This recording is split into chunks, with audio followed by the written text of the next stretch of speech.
This is Paul. I just made the video of Abigail Favale talking to Louise Perry and her book, The Genesis of Gender.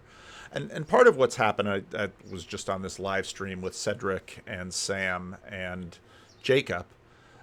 Part of what's happened, why moderates have sort of changed course on the progressives, is because, we've continued to study. And what we've discovered is that, well, the conversations about sexuality are far more complex than we were often led to believe. Where as we continue to study, we go up in resolution, things get more complex. That doesn't necessarily mean skepticism arises, because the point isn't skepticism, but the point is to at least continue to understand more of the nuances around things.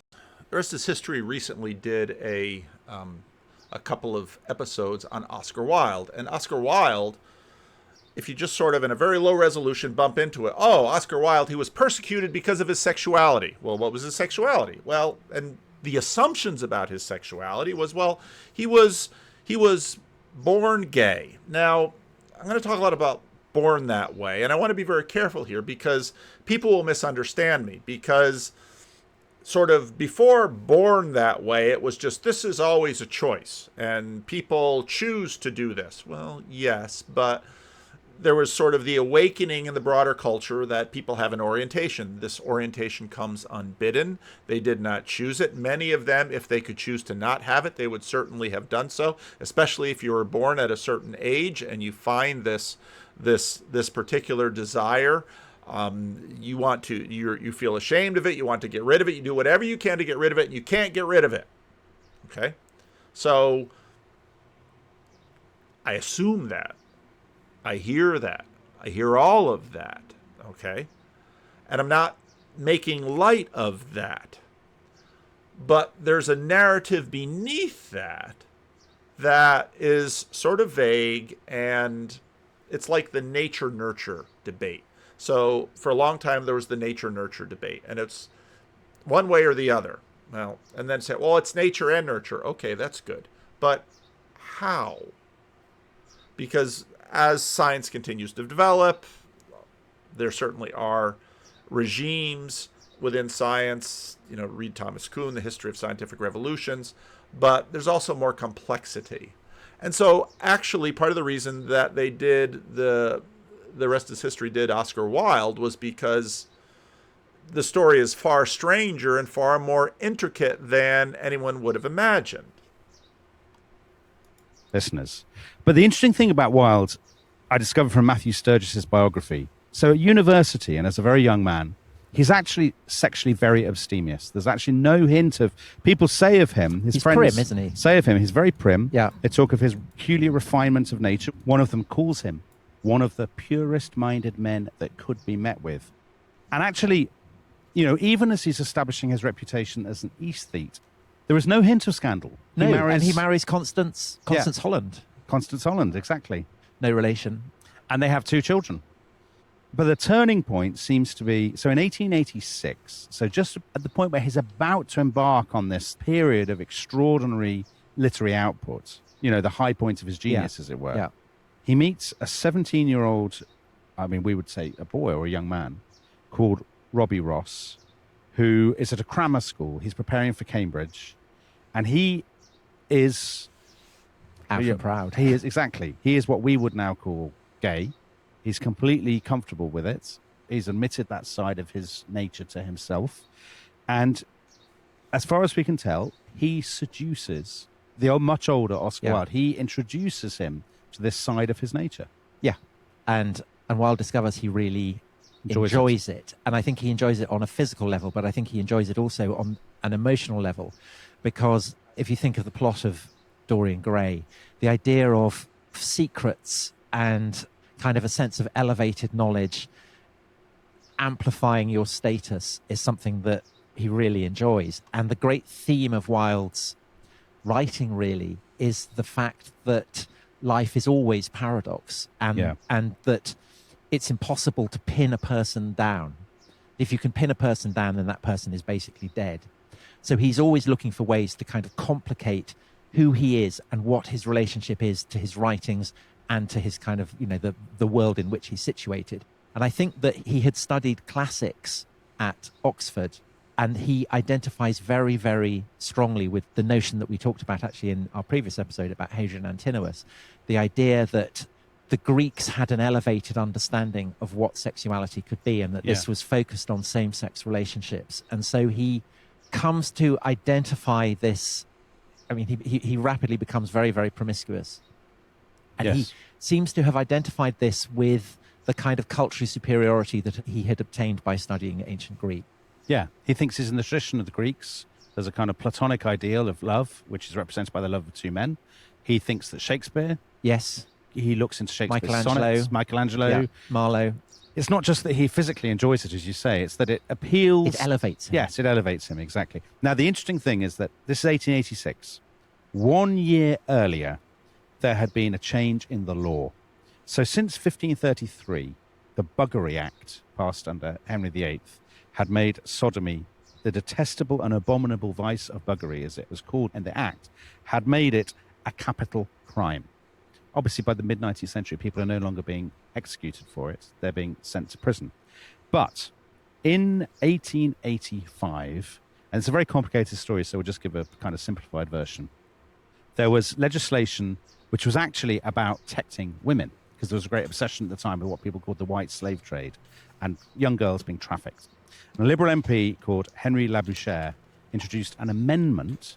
It's still debated by historians whether he was sort of messing around and wrecking the bill. He thought he was wrecking the bill, or whether he genuinely believed it, because he was a radical. He was a sort of tub-thumping campaigner. But this amendment criminalized not just sodomy, but any what they called gross indecency of one male person with another male person. It made it a misdemeanor. So it's not a crime, it's a misdemeanor. And the maximum sentence is 2 years with or without hard labor. So in other words, whereas previously you had to be, to be blunt about it, you had to be convicted of penetration to get into trouble with the law. And then you get life imprisonment. And then you get, a variety of sentences. But from 1885, so a year before Oscar Wilde discovers this taste, as it were, any form of interaction, so any kind of messing around and fumbling and whatever, is now liable for prosecution. And I think that only enhances the pleasure for Wilde. So he will come to talk about his relationship with kind of male partners as feasting with panthers. And I think that for Wilde, that sense of danger absolutely amplifies the pleasure. So he will call his series of relationships with young men feasting with panthers, precisely because it is so dangerous. That is clearly, I think, a crucial part of this story. The story of Wilde's trials are situated against this change in the law. But Dominic, I think there's also another potentially even more intriguing aspect, which is a crucial shift in the understanding of how sexuality functions, of what sexuality actually is. And we are the heirs of this revolution. And the revolution has triumphed so completely that perhaps we don't even realize that there's been one. Yeah. So essentially, that law of Henry VIII that you mentioned, what that is doing is operating on an assumption that sexual acts are moral crimes, that they are deliberate actions taken by sinners who are so depraved, so evil, so much the creature of their lusts that they're not willing to operate within the kind of the guidelines that God. Now, if you look at the Christian Reform history, so the big transition that happens in the 70s is this change that had happened in the attitude. Now, we're going to talk about medical. Now, of course, our modern medicine is modern, and it has a particular perspective, and it embodies all of that philosophy within it. God has set. So it's moral. And they're what you do rather than what you are. So it's what you do. So there is no concept that you might, for instance, you might be gay. Yeah. There's no concept of that at all. But in the second half of the 19th century, this has begun to change. And what you see is the kind of the medicalization of what had previously been something that was seen as being a moral offense. And this is particularly associated with German psychology. And it's Germans who coined the phrase homosexuality. Yeah. Okay, so if you go back to the Abigail Favali, what's her name? that video, The Genesis of Gender, you notice that when she's reading Judith Butler, she's aware of the fact that for Judith Butler, this is purely performative. And so that's a part of women's studies disappearing to just become purely gender studies. Because to get the question, what is a woman, behind a lot of these fumbling attempts to answer, Matt Walsh, is a woman is one who operates womanly.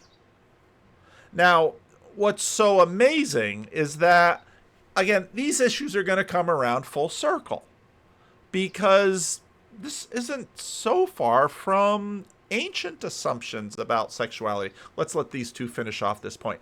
Both episodes are simply out. Well, the whole podcast. It's my favorite podcast. I listen to nearly every episode. So it's a kind of portmanteau word, mixture of Latin and Greek, like television.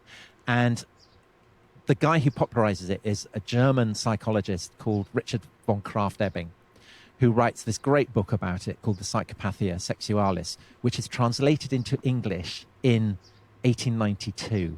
So that's 3 years before Wilde goes to trial. And the thing that's interesting about this is partly that Krafft-Ebing is kind of casting homosexuality, this idea that people have a particular condition, a kind of morbid condition, as he describes it, as a disease, as something that is, as a morbidity.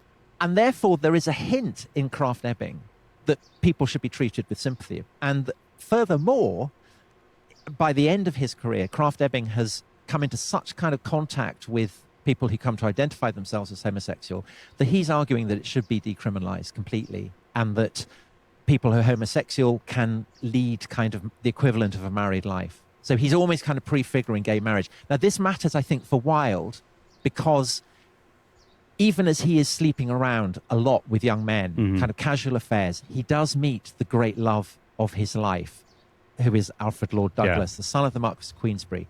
And this sense that homosexual love can be something that is dignified, that it is something that is noble, that it is something that is pure, perhaps even purer and nobler than a kind of conventional heterosexual relationship, is something that both Wilde and Bosie, his name for Alfred Douglas, really, really get into. And it kind of fuses with this Greek-Roman idea. Well, before we get into that, before we get to... Okay. So now what's really helpful about what they're doing here is they're showing that sexuality is not simply this animal urge in us that must be directed. It's extraordinarily complex in terms of who we're attracted to, why we're attracted to them. Just a little anecdote with respect to attraction. When I was a missionary in the Dominican Republic, this is true today in other cultures in North America too. Many of the Dominican women who were very slender felt themselves, they were unattractive. The Dominican men weren't interested in slender girls. American men were interested in slender girls. Dominican men were interested. Sometimes we'd have work teams come down, and some women who were a little bit heavier, a little bit bigger boned, let's say, they would come down, and they were considered unattractive in North America. Suddenly they were far more attractive in the Dominican Republic. These kinds of questions are enormously complex. And so then within a group of people who are experiencing, let's say, same-sex attraction, some of that same-sex attraction might be exclusive. They're only attracted to one group and not the other. Others might be more bi, more broad. There's an enormous amount of variety. But again, this performative aspect is happening. Now, let me see if I can grab this other video. I don't know if I put this at the end of the other video or not. I might have to re-edit it. I have to check it. But I grabbed this right when I was finishing that video. It's very clear to me that, and this is not me making any value judgments at all, but just that the current concepts we have around gender and transition and transgender, that these are modern concepts that are so deeply embedded in technological advances that it really makes absolutely no sense to talk about them prior to the 20th century. So anytime you kind of project trans back into history, the meaning expands to basically include any kind of gender nonconformity, right? But then you end up with this strange reading of history where unconventional men and women are read as no longer men and women, right? So it's, anyway, one of my pet peeves. In other words, you've got the cultural layer. This cultural layer is important, and this is one of the things I think we're continuing to see. Now, I wanted to bring in... Oh, shoot, I lost the one video. Hang on. In the Oscar Wilde story, he is in some ways reaching back through, through history and through art and through literature. This was a terrific conversation between Jonathan Peugeot, Jacob Howland, and John Vervaeke with respect to the relationship between Eros and violence. And they're reading the symposium. And the symposium is this very interesting set of speeches with respect to the question of Eros and the good. Compares philosophy to seduction, to being seduced, because Plato's trying to deal with sort of Meno questions about how can we know and not know, and the answer seems to be, well, love is a kind of knowing and not knowing. It's not a complete ignorance because it guides us in some way, but it's not knowing, or we wouldn't be seeking and questing. So it's the in-betweenness, it's this indeterminateness, right? That's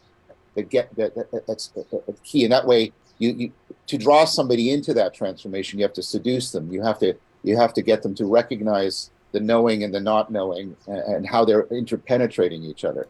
Now, what I really liked about what John Vervaeke was doing in this speech fairly early on in the talk was talking about, loving and knowing and transformations. And so what you see in Oscar Wilde is this transformation. Now suddenly this young man opens him up to a whole new vista of reality. And so there's a new worldview that's engaged here. And all of these old categories that in many ways are beneath a lot of the conversations that I see at Synod, they're just very flat and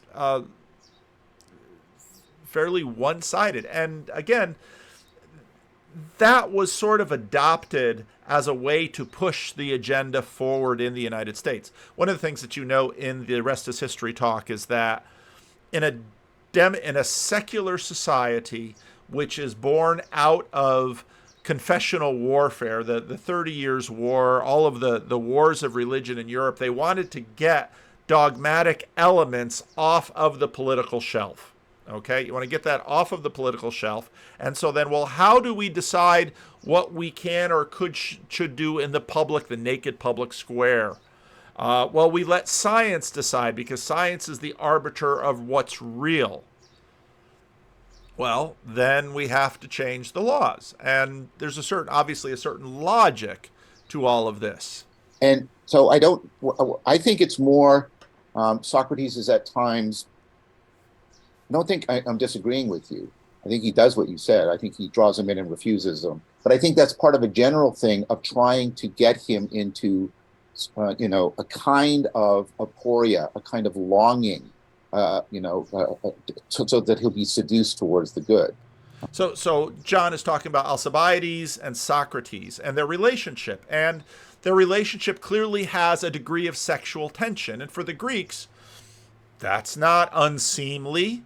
And we're going to find out a little bit why. But what's remarkable is that there's always sort of a worldview assumptions, metaphysical assumptions that are sort of lurking beneath the conversations that give guidance and shape to the ethics that emerge and arise. But see that and this gets into again like this thing again I think I often find Plato is driving towards, he's trying to get at, here's virtue, right? But you can't teach it, but you have to teach it. What turns people towards virtue is this thing keeps coming back again and again and again. I think of it as this like profound questioning and questing at the heart. And I mean, sorry, I'll shut up. I want to have a quick, as I say, I've been talking too much. I mean, look, I think this is all right on track. the interesting thing about Alcibiades, I regard him as a philosophical casualty, right? Um, Yeah. here's this guy, and let's just like Alcibiades is first of all extremely handsome, well born, right? He's a ward of Pericles, rich, um, gifted as a warrior and a commander, very intelligent. Um, if you read, for example, Plutarch's Life of Alcibiades, the guy is like crazy. I mean, he tells stories about how Alcibiades was playing in the road with his other little boyfriends, as a child, and He's a lad. He's an alpha. a coach comes going along, and all the kids scatter, but Alcibiades stays there, and the guy's like stops the chariot. He's like, I almost killed you, and why didn't you get out of the road? And he's like, because I'm playing here, And then there's stories about how he would go into people's houses and just steal their silver, or slaps his father-in-law, all kinds of crazy behavior. There's a dialogue called the First Alcibiades. There are two dialogues called Alcibiades, and in the so-called First Alcibiades, Socrates plays this seduction game with him, right? He's almost like a pervert in some weird ways. Like he watches Alcibiades as a boy for a long time, and then he approaches him when the kid's like 16 or 17. And here's Alcibiades again, who I think, he must have thought, I have everything. I am full. I am replete, Because why? Everybody wants to be me. I am the great Alcibiades. And what Socrates does is he says, at one point he says in the dialogue, your Eros for renown is greater than any other person's Eros for anything ever, right? But it's so interesting because, by the way, that's an ambiguous use of the word Eros, because we're not talking like a love of the beautiful. We're talking about a kind of combination of aggression and erotic. I mean, this weird, mysterious mixture that we find in the human soul, right? He wants to be number one. And Socrates says, you're not going to be satisfied with just being the top guy in Athens. You want to rule the world. You want to be greater than Xerxes. You want to be greater than, the Persian emperor. And by the way, if you want that, you got to come to me. I can help you, right? Now, of course, what Alcibiades finds and what we see as he reveals himself in his drunkenness in the symposium is, I could. Now again, Socrates says you have to come to me. Now, the focus here isn't. What I want to show is that the sexuality is an aspect. It is not sort of an identity thing that blots out the sun. It's an aspect. And different cultures use it and have it in different ways. Now, when I say that, I'm not saying that they're all people who sort of say, well, every culture is beyond any kind of moral evaluation. Well, nobody believes that, actually. But that, well, here's an aspect. And basically Socrates is saying, I will train you need to have Eros for the good, the beautiful.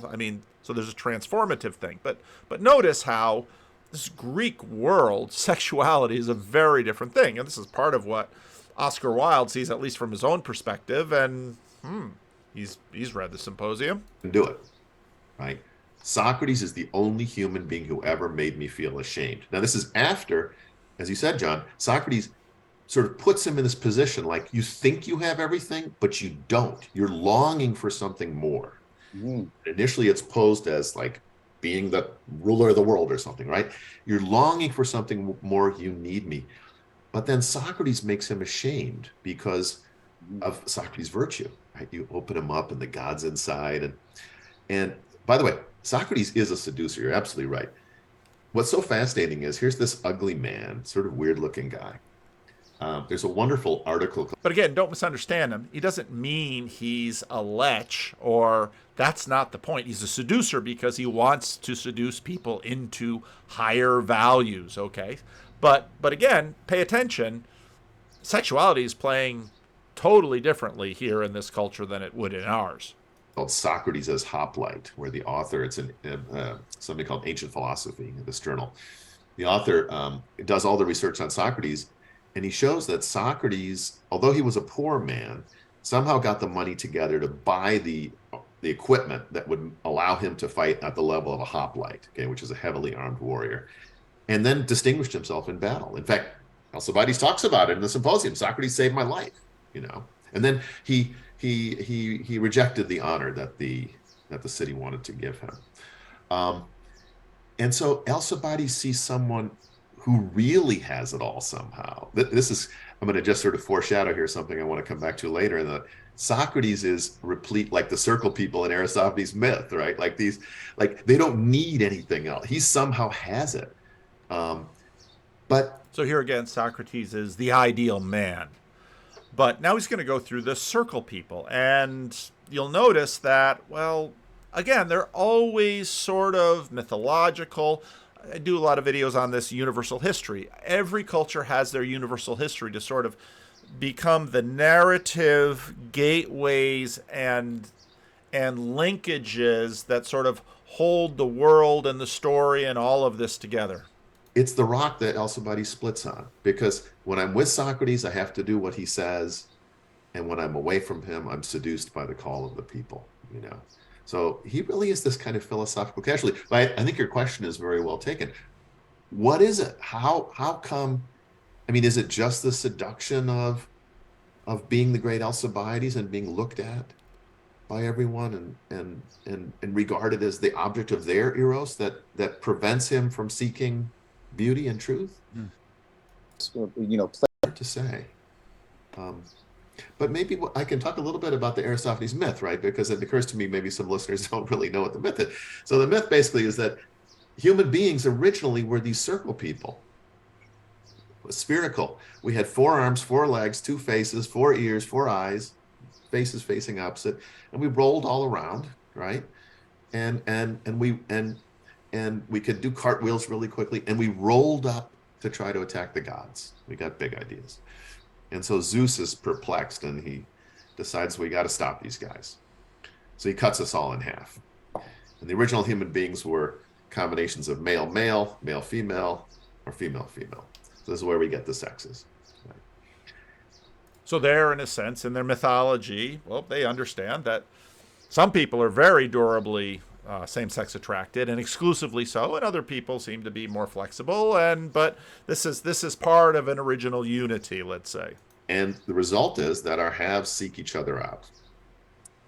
We long for our other half. Now, this is a big difference from Socrates' account of Eros, because in Aristophanes' account of Eros, we seek the other half to make ourselves whole, but we're seeking our original selves. For Socrates, we're seeking something other. We're seeking the ideas, we're seeking the truth, we're seeking the beautiful. But in any case, Eros then, like originally we were aggressive beings. We had big ideas. What we wanted to do is attack the gods. Eros is a kind of, what would you call it? Like divide and conquer, right? But it's a kind of distraction, because now instead of attacking the gods vertically, we'll go around horizontally looking for our other halves and trying to come together. Now look at the tragic character of this. What we really want in the myth is to be bound back with our other halves and have our original integrity restored. Should that happen, we would then attack the gods again, right? I mean, because that's our original nature. So for Aristophanes, it's, and by the way, this is very true to Aristophanes' existing 11 or surviving 11 comedies. They're all about sex and aggression and playing them off against each other to temper aggression. So famously Lysistrata. Now this is the play in which the Athenian and Spartan women go on a sex strike to stop the Peloponnesian War, and it works, right?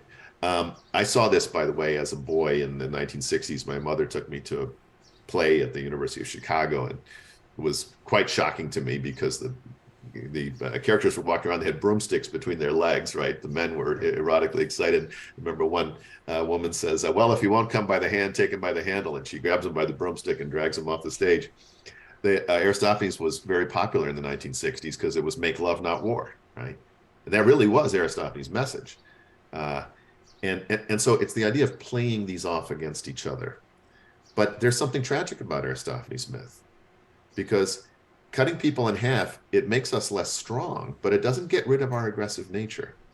And it distracts us, and we seek the other. And by the way, Eros is prior to sex, because when the circle people were cut in half and they were hugging each other and so forth, they were dying in each other's arms. And then Zeus says, well, we got to have a further operation. We'll move their genitals around to the other side so at least they can reproduce. So, you know, that's a rather tragic vision. I think the Socratic vision is not tragic, except Alcibiades' story is tragic. Right? So you can see the nuance and what's going on. There's always sort of a mythological layer underneath. And again, when you look at, let's say, the title of Abigail Favali's book, The Genesis of Gender, it has to do with origins, and you find this with people.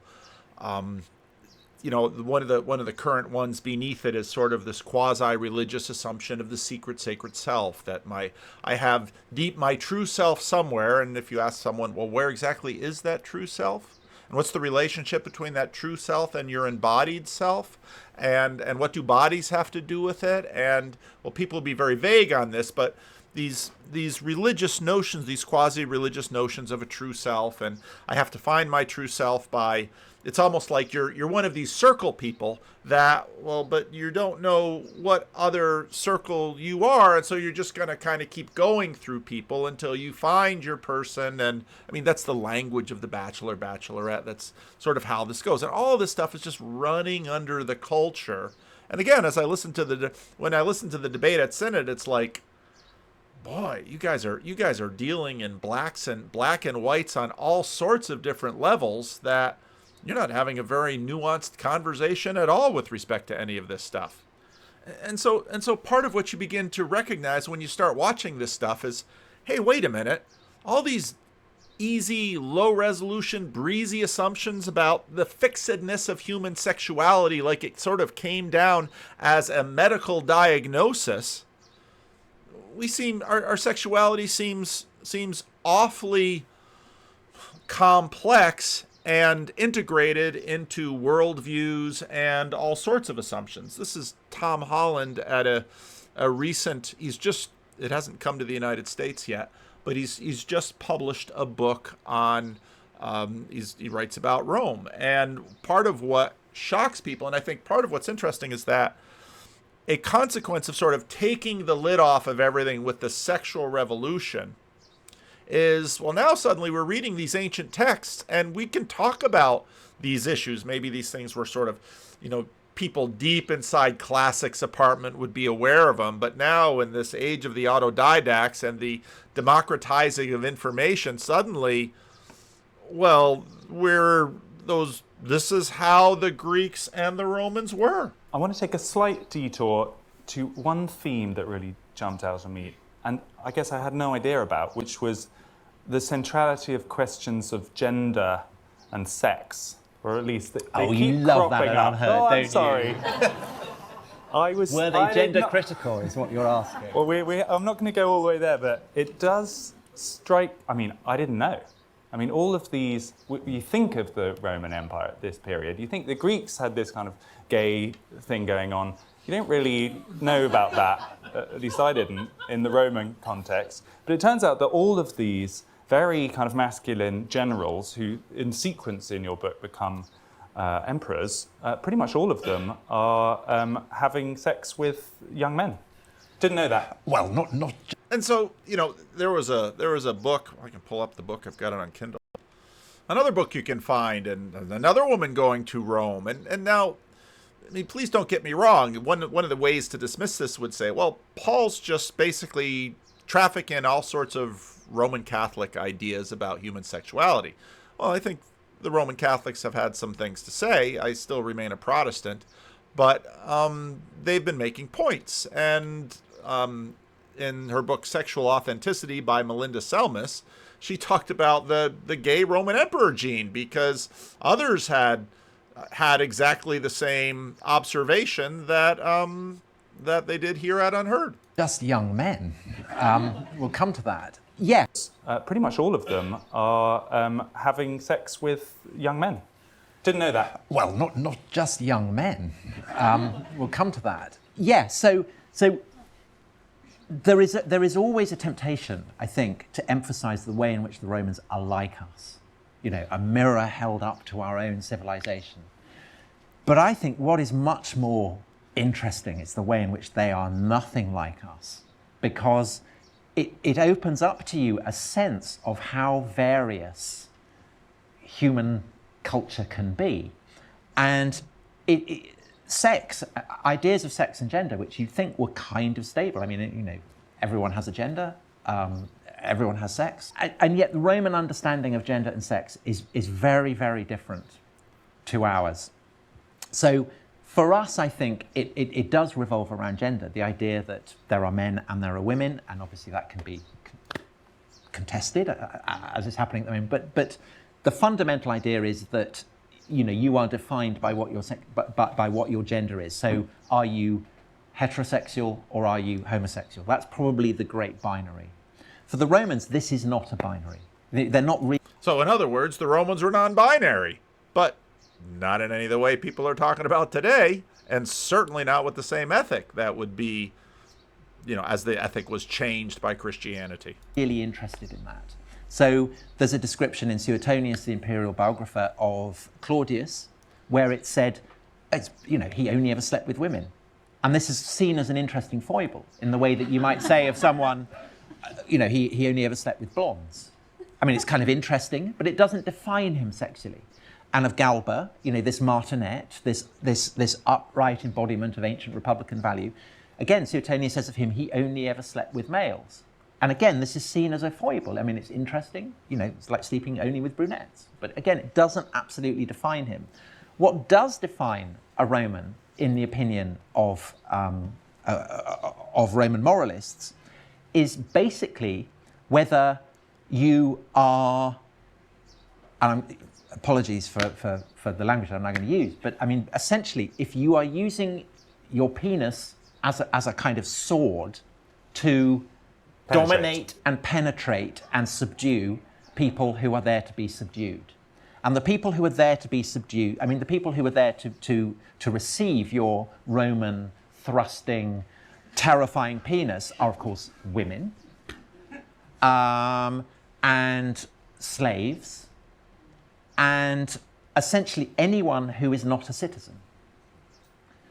So the binary is basically between Roman citizens, who are all by definition men, and everybody else. Now, a Roman woman, if she's of citizen status, she can't be used willy-nilly, but pretty much anyone else can. And that means that it doesn't, if you're a Roman householder, your familia is not just your blood relatives, it's everybody in your household. It's your dependents, it's your slaves, whatever. You can use these dependents, you can use these slaves any way you want.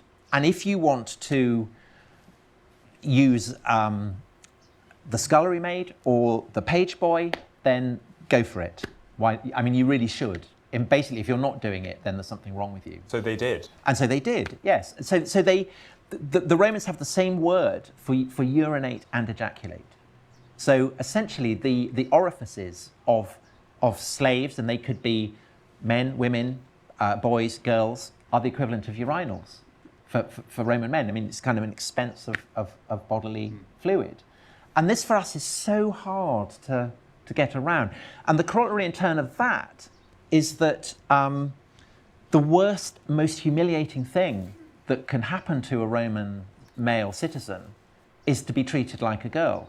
So for them, the kind of idea that being trans is something to be celebrated would seem the maddest, most depraved, lunatic thing that you could possibly argue. For a man to be treated as a woman, this is the most monstrous humiliation, and it doesn't matter whether it's involuntary.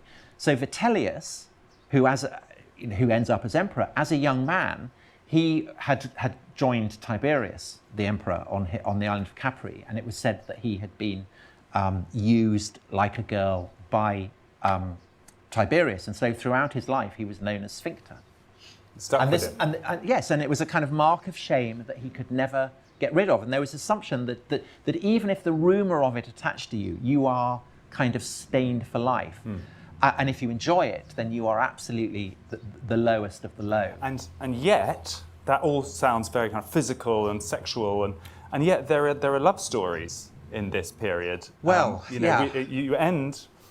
just got to read a couple of things out. I mean, Trajan, this is an example of the tension that Tom's just talked about. Trajan, who is described as the best of emperors in your book, whose hair is cut short to show his manly simplicity, had such a passion for boys that an Assyrian king looking to win the emperor's favor had secured it by getting his son to perform some barbaric dance or other. So that's the kind of decadent type that you've been talking about. But then the book ends with the love affair between the Emperor Hadrian and Antinous, which feels very emotional and very different.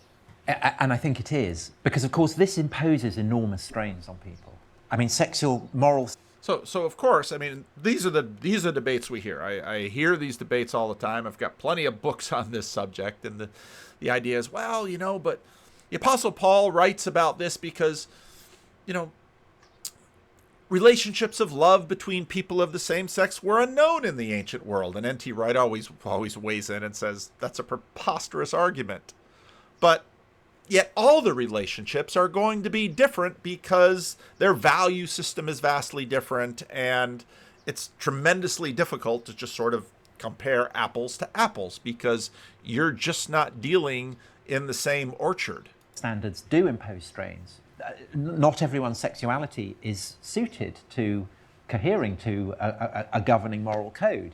And for people who, want to be a passive partner, who enjoy it, who gain emotional sustenance from it, I mean, it must have been excruciating, psychically excruciating.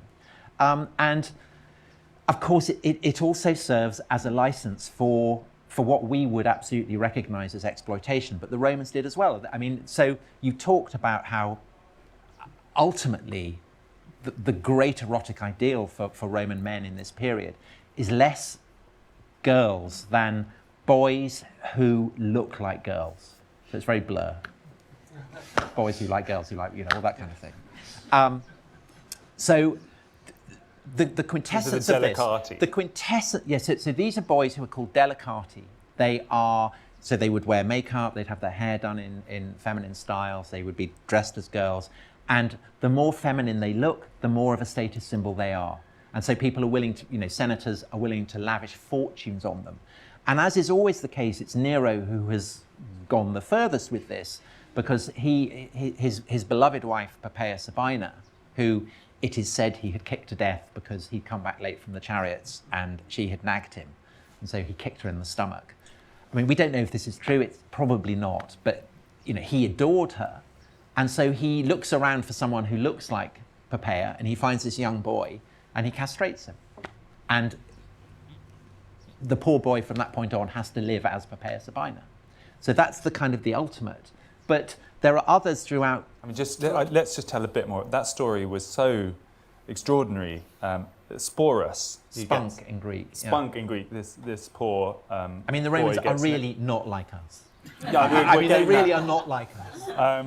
But this creature gets castrated, as you say, and so much so, and basically pretends to be the Poppaea Sabina come back to life. And you say that an immense reward was offered to anyone capable of implanting a uterus into the eunuch. So he's literally trying to turn this person into a woman. And of course can't do that. But when Nero dies, this poor boy becomes a trophy of war. So Otho takes him.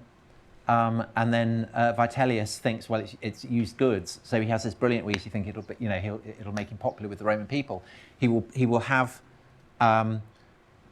Sporus dressed up as Persephone, being raped by gladiators dressed as Hades, gang raped to death in the arena. And he thinks this is tremendous entertainment.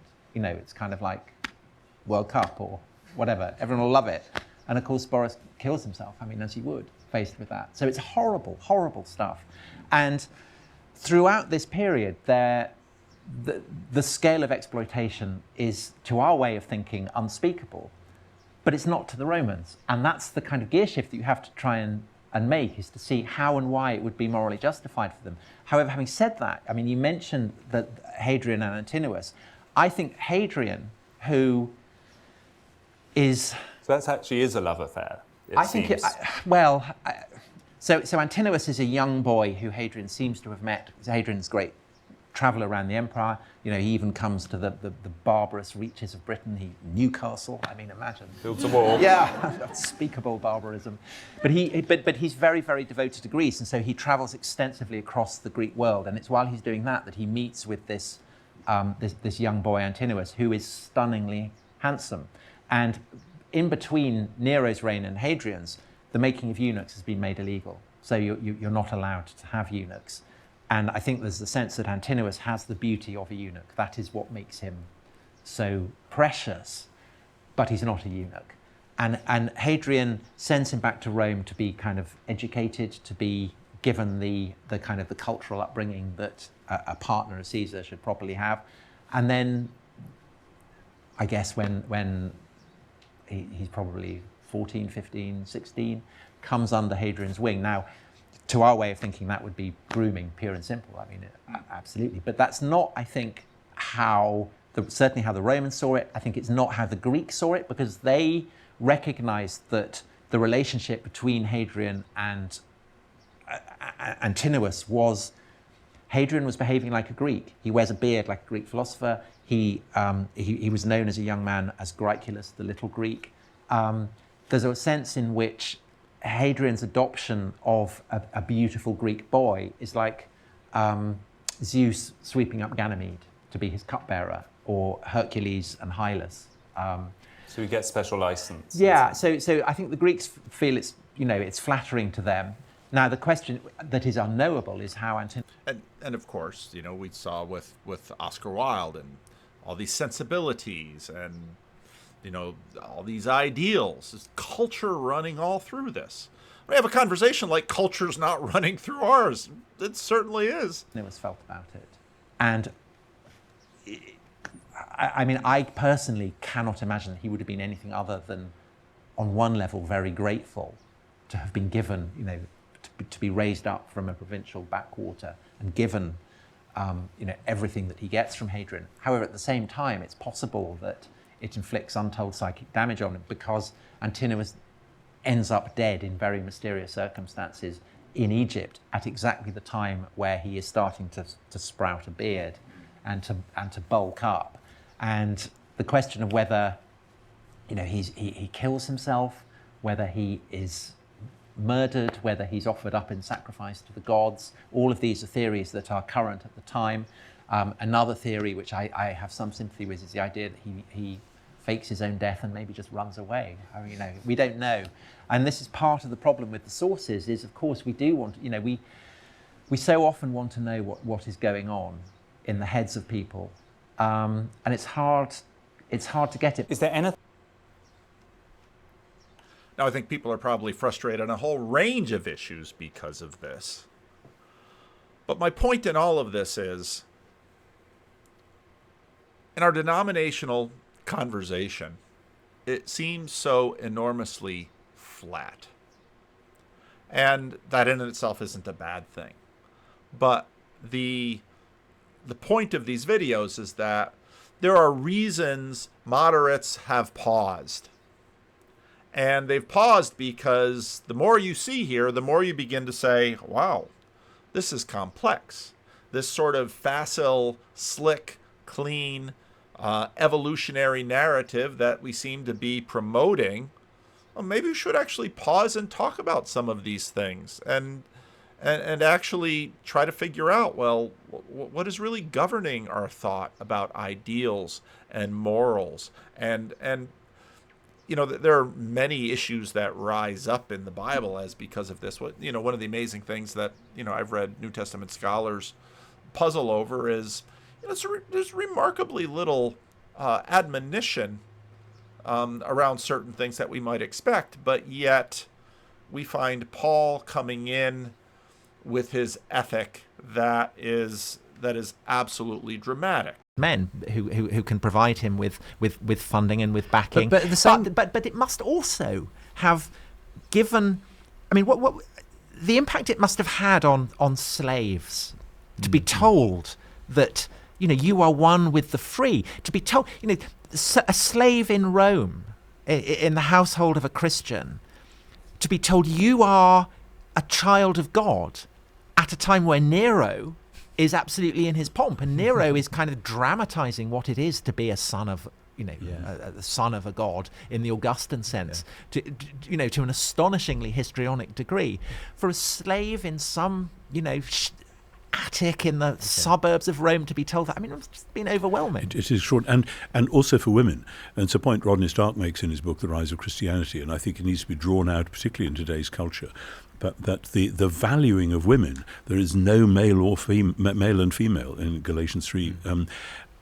That is almost unthinkable in a post-Aristotle world where men and women are almost different species, and you know who's in charge here. And then when you see the way that Paul treats his female co-workers, and the way that when he's written this extraordinary letter called Romans, one of the most amazing pieces of writing in the ancient world, he entrusted to Phoebe, who is a deacon in the church in Cenchreae. She takes it to Rome, and I'm interested to know Tom Holland's take on this, but my understanding is that when you give a letter to somebody to take to somebody, to a group, she is likely to be the person who reads it out and quite possibly explains it. Maybe the first person. There is another brilliant book that I'm sure you're aware of by Paula Gooder on this very subject, her novelisation of the Phoebe story. I know of that. I'm very proud of Paula. She's a former student of mine, and I'm looking forward to reading that book. Yes. Well, I had her on Unbelievable with right. a rather different, interlocutor. That was Francesca Stavrakopoulou opposite. Yeah, she doesn't like Paul. well, she likes Paul. So my point here isn't to argue one side or another. My point here is to make that there's a lot going on here. And again, I certainly get pushback from some people. The Christian Reformed Church has a position. The Christian Reformed Church has confessional standards. I was just talking to Cedric on Jacob's little live stream, and Cedric reminded me of the fact that when we switched from the form of subscription to the covenant of office bearers, there was a real push to sort of kind of set these confessions aside. Well, okay, do you want to set those aside? Well, at least tell me what your confessions are. Please tell me where your underpinnings are. Please tell me where your foundations are. Please tell me what is guiding your decisions about how we treat one another, what a human being is, all of these very deep questions.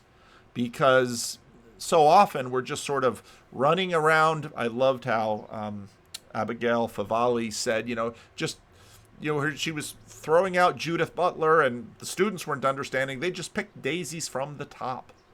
And I don't really know how we as a denomination do this conversation well. I take a look at Harry Boer's book, and I look at, and I understand how he sort of looked at with horror all of this stuff that he poured his life work into. And then, of course, there's a synodical committee, and they don't even call him in for a theological conversation.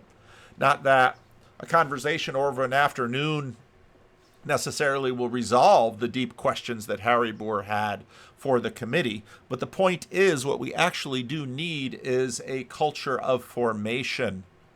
Because in this new media environment, people are going to be watching these conversations, and whatever slick, clean narrative you have to sort of throw everything away, well, not everybody's going to pay attention to that, but many are going to listen to this stuff and say, I'm not quite so ready to buy your line.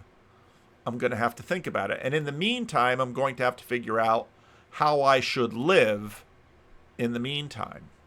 And I think that's where we're at. And I think the church has a responsibility to its people to give guidance and host and keep a narrative thread that communities can actually follow and hopefully thrive. So that's all the time I have for this right now. But leave a comment. Let me know what you think.